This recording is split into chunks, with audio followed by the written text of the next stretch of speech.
Por isso que muitos ficam buscando cultos de avivamento, porque eles não entendem que o verdadeiro avivamento é viver uma vida com Cristo Jesus, uma vida de obediência à sua palavra, uma vida de comunhão com o Espírito Santo. Muitas pessoas buscam esses cultos avivalistas e saem dali da mesma maneira, e no outro dia estão necessitando novamente ser avivados, porque não entenderam o real sentido do avivamento.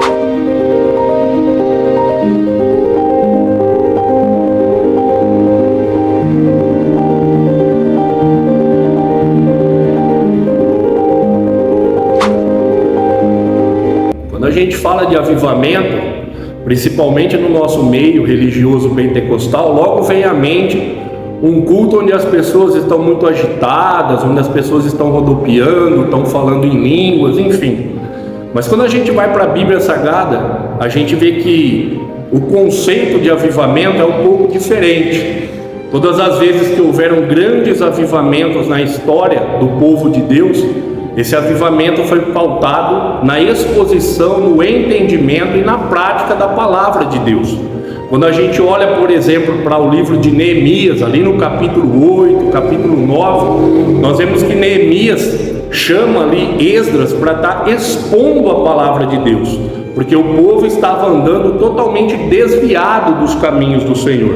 E Esdras expõe ali a palavra e há ali uma grande conversão. As pessoas entendem que elas estão num caminho errado e elas se arrependem de estar andando naqueles caminhos e começam a obedecer a Deus. O apóstolo Paulo, em sua carta aos Efésios, ali no capítulo 2, ele diz que nós estávamos mortos, porque a gente andava nas nossas próprias práticas, a gente andava no pecado, e Cristo veio e nos vivificou. Então, quando eu vejo avivamento na palavra de Deus, eu entendo que é um trazer de volta a vida. Este é o sentido. Por quê? Porque desde a queda de Adão, todos nós pecamos, a humanidade é pecadora e nós estamos mortos. A Bíblia vai dizer que o salário do pecado é a morte. Então, para a gente escapar dessa situação e termos nova vida, Deus enviou a Cristo, seu Filho, para nos trazer, para nos vivificar, para nos trazer de volta à vida, para nos dar esse avivamento. Louvado seja o nome do Senhor. Uma outra passagem que eu lembro aqui agora é quando Abacuque, ele está vendo a situação do povo ali totalmente desviado, totalmente no pecado, totalmente distante de Deus. E a palavra do Senhor vai dizer ali em Abacuque capítulo 3, que ele lê a palavra do Senhor. E quando ele lê a palavra do Senhor, ele sente temor. E temor ali não é medo, mas temor ali é saber se submeter à vontade de Deus, é saber que existe uma vontade que é superior a nós, a qual nós devemos obedecer para colhermos o melhor nesta vida. E aí no verso 2 do capítulo 3 ele vai dizer um verso muito conhecido, para os avivalistas, que é: Senhor, aviva a tua obra ao longo dos tempos. Então nós vemos de novo que através da leitura da palavra surgiu o despertamento em Abacuque, que o povo estava andando no pecado e precisava abandonar aquelas práticas.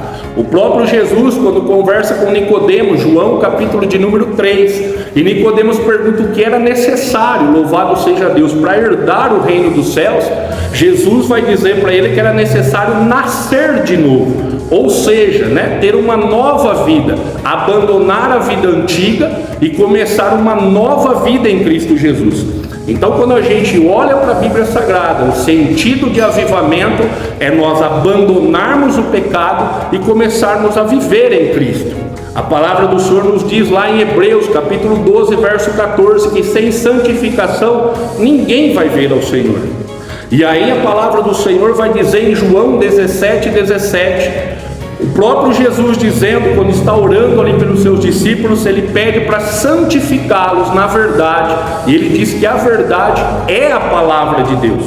Então, muito diferente do que dessa visão que muitos têm hoje em dia acerca de avivamento, nós cremos e podemos confirmar através das Escrituras Sagradas que o verdadeiro avivamento vem através da exposição da palavra e que as pessoas possam ouvir essa palavra, entender que estão errantes neste mundo e transformar-se e mudar de atitude e começar a viver novidade de vida. Por isso que muitos ficam buscando cultos de avivamento, porque eles não entendem que o verdadeiro avivamento é viver uma vida com Cristo Jesus, uma vida de obediência à sua palavra, uma vida de comunhão com o Espírito Santo. Muitas pessoas buscam esses cultos avivalistas e saem dali da mesma maneira, e no outro dia estão necessitando novamente ser avivados, porque não entenderam o real sentido do avivamento.